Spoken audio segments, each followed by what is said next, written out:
no es de que de la nada está pasando todo esto. Todo esto es una estrategia muy bien armada que se va pensando por décadas. Y por eso es imperativo saber lo que es el Foro de Sao Paulo. Y México, de todos los países en América Latina en los que yo he trabajado, donde he estado dando conferencias, donde me he reunido con políticos, con jóvenes, con empresarios, es el país que menos enterado está regionalmente de todo lo que ocurre de Guatemala para el sur. Y eso hace obviamente que una amenaza sea mucho más fácil de ser infiltrada. Este señor está hablando en el año 1998, ¿ok? Como muchos cubanos le dijeron a los venezolanos, tengan cuidado porque Chávez se escucha igual que se escuchó Fidel Castro a principios de los 60. ¿Y qué hicieron los venezolanos? Se burlaron de los cubanos. Les dijeron exagerados, les dijeron estás en fantasía, Cuba es una isla, nadie puede ir a rescatarla, en cambio Venezuela es vecina de Colombia, es vecina de Brasil, eso aquí no va a pasar. Y créanme que creo que hoy por hoy está mejor vivir en Cuba, que no es que sea un paraíso, a estar en Caracas. Entonces, nadie aprende en pellejo ajeno, ¿sí? Si podemos regresar a la infografía que yo tenía antes. Si todos aprendiéramos en pellejo ajeno, los chinos, antes de seguir a Mao, hubieran aprendido de la miseria que estaban viviendo los rusos en los gulags. Si todos aprendiéramos en pellejo ajeno, los vietnamitas hubieran aprendido de los chinos y de los soviéticos. Si todos aprendiéramos en pellejo ajeno, los cubanos hubieran aprendido de los soviéticos, de los chinos y de los vietnamitas. Si los venezolanos hubieran aprendido en pellejo ajeno, hubieran aprendido de los cubanos, etcétera, etcétera. Entonces nunca nos creemos el cuento. Eso aquí no va a pasar. Y para uno no quedar como un paranoico, que lo que está es montando una teoría de conspiración, vamos a hablar con hechos y con realidades. Pero el populismo que actualmente estamos viviendo en América Latina sí tiene una fecha de nacimiento, y es el Foro de Sao Paulo en 1990. ¿Por qué? Porque en el momento en que Fidel Castro es exitoso y trae el comunismo por primera vez a América Latina en 1959, el resto de países latinoamericanos lo que hicieron fue un copy-paste de guerrillas marxistas. Guerrillas en Guatemala, en El Salvador, en Nicaragua, el APRA en Perú, en Uruguay, donde participó Mujica, guerrillas en Argentina y por supuesto la guerrilla más multimillonaria de todas, las FARC en Colombia. Todas estas guerrillas marxistas no se dieron por casualidad, venían financiadas por la Unión Soviética con el entrenamiento cubano. Pero pasa algo en 1990, resulta que se cae el muro de Berlín y la Unión Soviética se desploma y ya no hay mama soviet que pague dinero para las Kalashnikov, para los bombazos, para los secuestros, para todo lo que requiere un armamento guerrillero y enfrentarse contra el gobierno. Fidel Castro se empezó a dar cuenta que la Unión Soviética estaba colapsando desde 1987 y empieza entonces a ver cuál va a ser la estrategia para postergarse en el poder, porque Cuba es una isla que necesita recursos que vengan de afuera. Y si no iba a estar la Unión Soviética, ¿cómo iba a sobrevivir Castro en el poder? Entonces, busca a un joven marxista, sindicalista, apuesto, carismático, súper querido, de una de las naciones más millonarias de América Latina, Lula da Silva, en Brasil. Y le dice, oye Lula, aquí va a haber un problema, porque la Unión Soviética va a colapsar. ¿Cómo vamos a hacer para seguir llegando al poder? Y organizan en el año 1990 en Sao Paulo, Brasil, el primer foro de Sao Paulo. Y en ese primer foro de Sao Paulo asisten todos los partidos comunistas, todos los guerrilleros marxistas, todos los sindicalistas de izquierda de la región latinoamericana.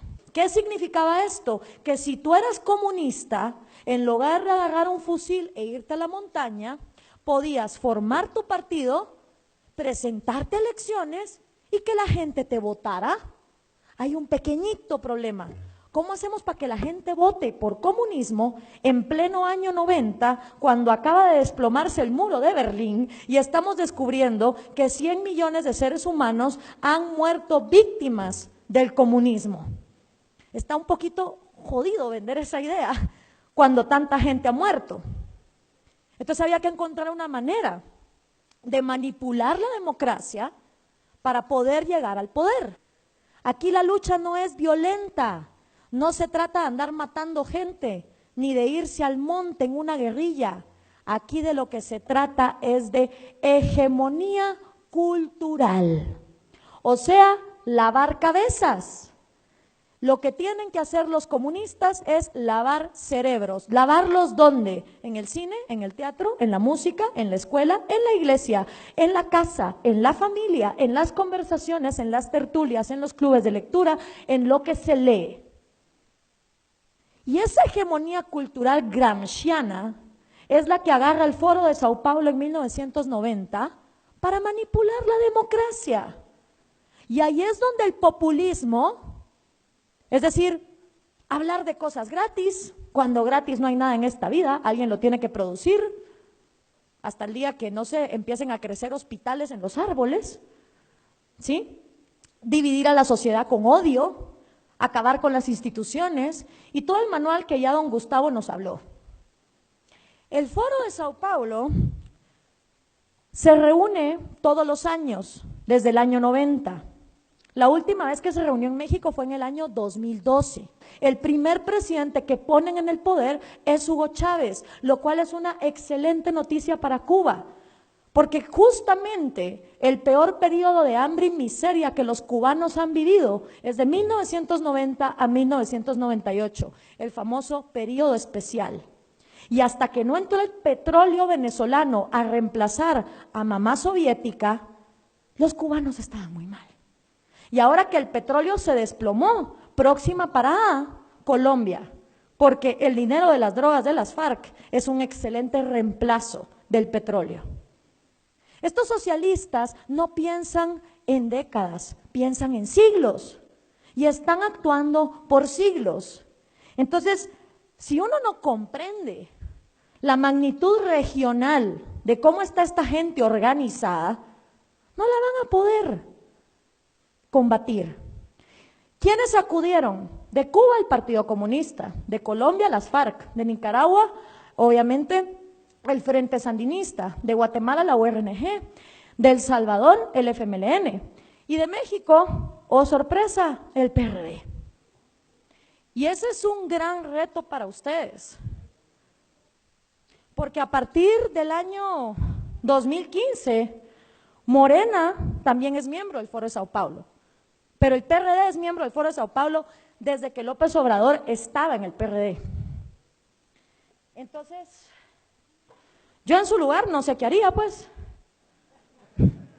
No, se lo digo de verdad, porque si un partido hoy por hoy es miembro del Foro de Sao Paulo, lo que le está diciendo al mundo es: el socialismo del siglo XXI es la vía.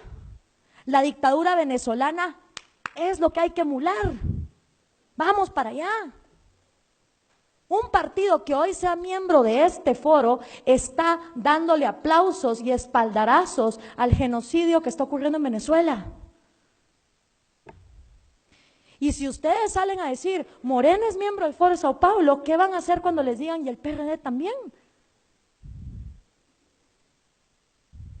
Por eso es importante entender si vamos a ser congruentes, como se dijo aquí antes, y si no van a llevar el populismo destructivo al poder, ver qué se hace con esto.